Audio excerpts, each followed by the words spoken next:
Các bạn có cảm thấy thích thú khi nghe đến loài rắn hổ mang chúa hay không? Thật khó để nói không, bởi lẽ những con rắn có chiếc mang vô cùng đáng sợ mà các bạn đã từng nhìn thấy ở trong phim Indiana Jones hoặc trong những bức ảnh hấp dẫn về một loài rắn nổi tiếng, đó là rắn hổ mang chúa. Chào các bạn, gần đây kênh của bọn mình đã tìm hiểu về một số loài rắn, nhưng rắn hổ mang chúa dường như có nhiều sự thật thú vị hơn những loài khác.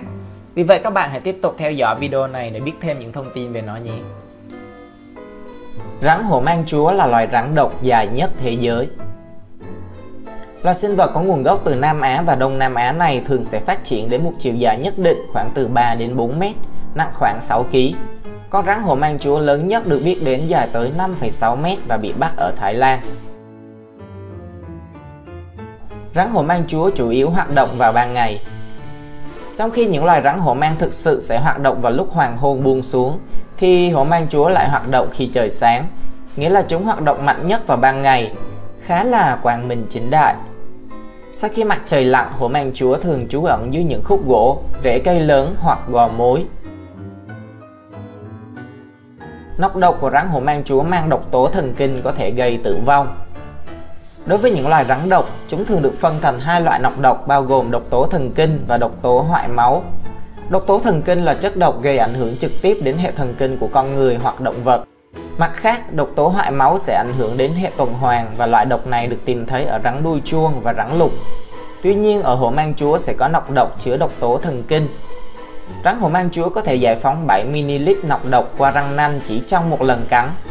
Nọc độc hoạt động với chất độc thần kinh tấn công hệ thần kinh trung ương. Hệ thống này sẽ làm ngưng hoạt động của thận, phổi và tim của một người.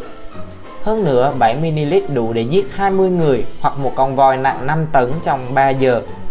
Vì vậy, nếu một người dính trọn lượng nọc độc này sẽ ngụm củ tỏi chỉ trong khoảng 30 phút.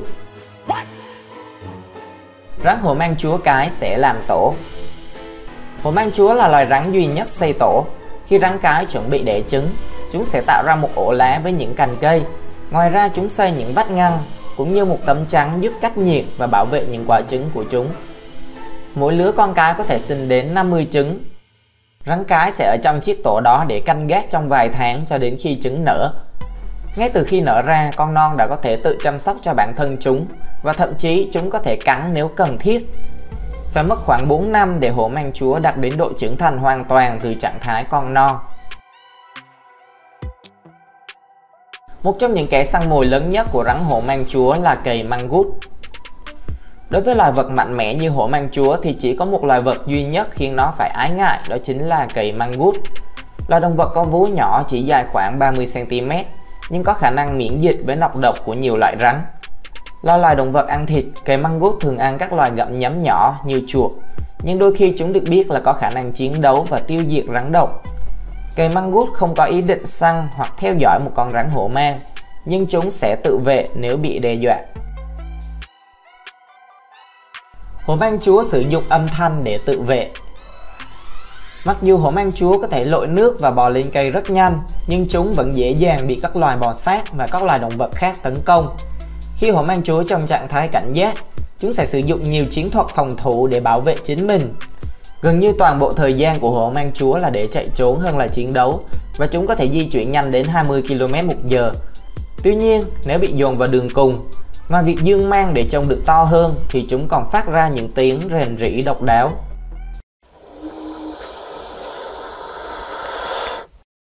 Giống như hầu hết các loài rắn khác, hổ mang chúa sẽ rít lên, nhưng chúng tạo ra tiếng kêu này chỉ để ra hiệu cho kẻ thù lùi lại trước khi chúng tấn công. Nhờ vào việc hít một hơi thật sâu để không khí lấp đầy phổi và sau đó từ từ thở ra, hổ mang chúa phát ra một âm thanh rất dài với âm vực thấp, giống như tiếng một chú chó đang gầm gừ. Thật không may, kẻ săn mồi lớn nhất đối với rắn hổ mang chúa lại là con người. Nghe đồn con người rất thích lấy rắn hổ mang ngâm rượu. Mang của hổ mang chúa thực sự là những chiếc xương sườn. Khi rắn hổ mang chúa trong trạng thái phòng thủ, mang của chúng sẽ phồng lên và bao quanh mặt. Chiếc mang này cũng giống với những bộ phận khác trên cơ thể chúng vì tất cả đều mang những đặc trưng riêng của loài rắn hổ mang chúa. Thoạt nhìn, chiếc mang này trông giống như một phần của lớp da trên cơ thể, nhưng thực chất đó là những chiếc xương sườn cùng các cơ có thể linh hoạt và di chuyển.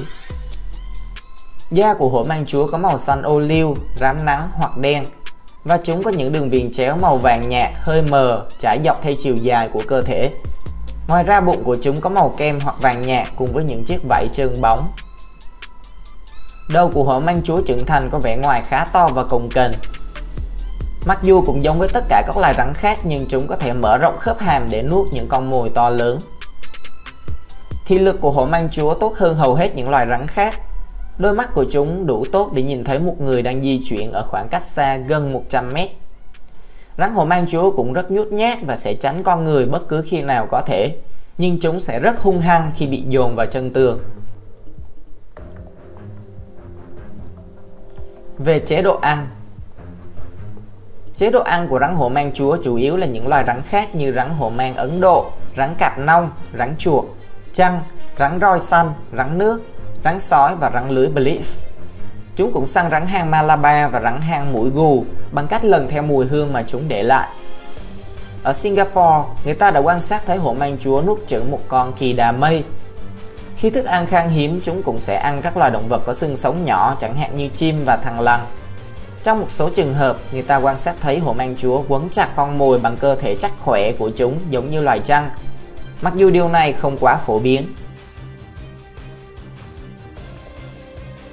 Về hành vi, giống như những loài rắn khác, hổ mang chúa tiếp nhận các tín hiệu hóa học thông qua chiếc lưỡi trẻ của chúng và tiếp nhận mùi hương xung quanh để chuyển đến cơ quan cảm thụ gọi là cơ quan Jacobson nằm ở vòm miệng của chúng.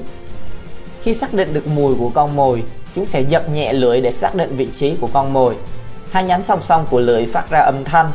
Hổ mang chúa có thể cảm nhận được sự rung động từ mặt đất và phát hiện ra con mồi đang di chuyển ở khoảng cách xa. Quá trình trao đổi chất ở rắn hổ mang chúa diễn ra rất chậm. Quá trình trao đổi chất ở rắn diễn ra tương tự như ở người.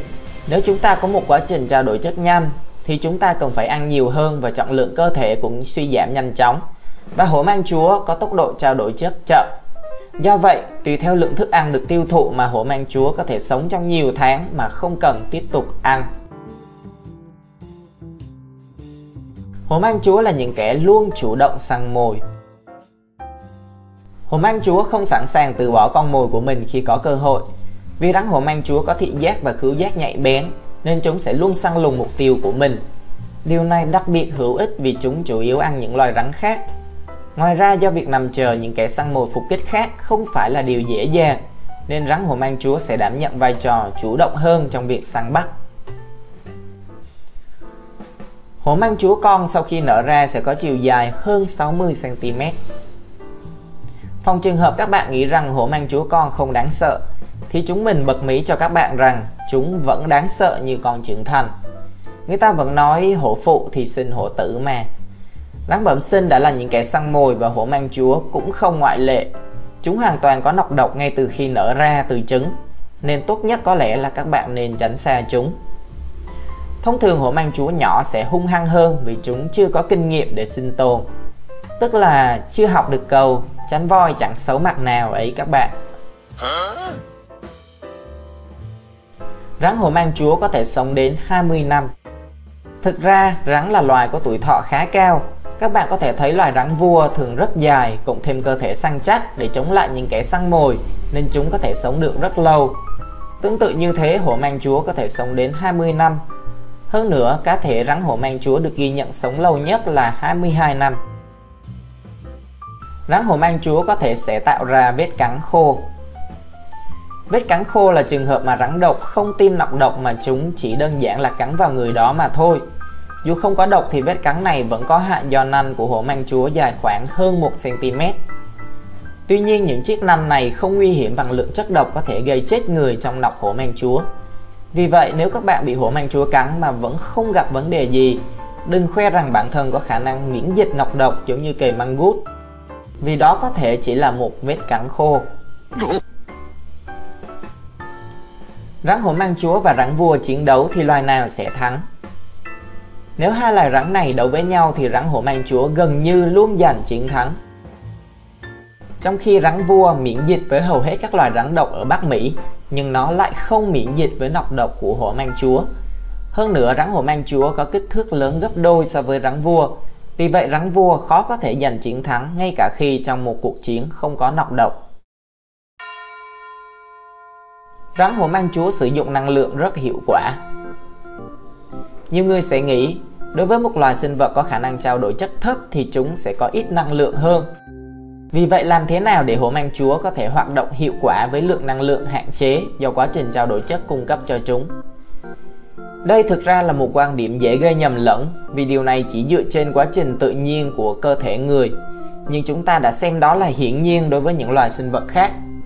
Trong trường hợp này chính là sự khác biệt lớn nhất giữa các loài sinh vật máu nóng so với các loài sinh vật máu lạnh. Chúng ta cần rất nhiều năng lượng để giữ ấm cho cơ thể, nhưng rắn không giống như thế vì chúng dựa vào hơi ấm của mặt trời để giữ ấm cơ thể. Ngoài ra hổ mang chúa có thể trải qua thời gian dài mà không vận động. Điều này dẫn đến việc chúng sử dụng rất ít năng lượng. Cuối cùng, trong cơ thể của hổ mang chúa, chúng có thể tích trữ một lượng lớn các mô mỡ.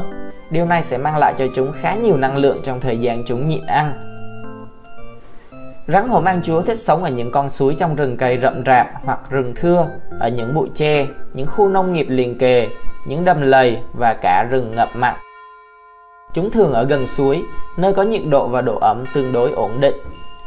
Sáng ra bờ suối, tối vào hang, các thể loại rắn vẫn sẵn sàng. Và hổ mang chúa dành gần 1/4 thời gian của chúng để sống trên cây hoặc trong các bụi rậm. Rắn hổ mang chúa non và chưa trưởng thành, chúng có thể bị chim săn mồi, động vật ăn thịt và các loài rắn khác săn bắt. Tuy nhiên, nếu rắn hổ mang chúa ngửi thấy mùi của một con mồi tiềm năng, chúng có thể theo dõi nó vào ban đêm. Việc sinh sản của hổ mang chúa thì diễn ra vào cuối mùa xuân hoặc đầu mùa hè. Sau khi giao phối, những con đực sẽ trở về lãnh thổ của riêng chúng. Khi thời tiết mát mẻ vào cuối mùa thu và khi vào đông, hổ mang chúa sẽ di cư vào những cái hang để giữ ấm và sẽ trở lại những con suối, hồ hoặc sông vào mùa xuân. Mất môi trường sống do phá rừng và khai hoang cũng là một trong những mối đe dọa đối với rắn hổ mang chúa. Nội dung video khám phá loài hổ mang chúa sẽ dừng lại tại đây. Kênh Động vật Facts đã làm khá nhiều video thú vị về động vật, vì thế các bạn có thể bấm vào kênh để xem thêm. Xin chào và hẹn gặp lại các bạn trong video tiếp theo nhé!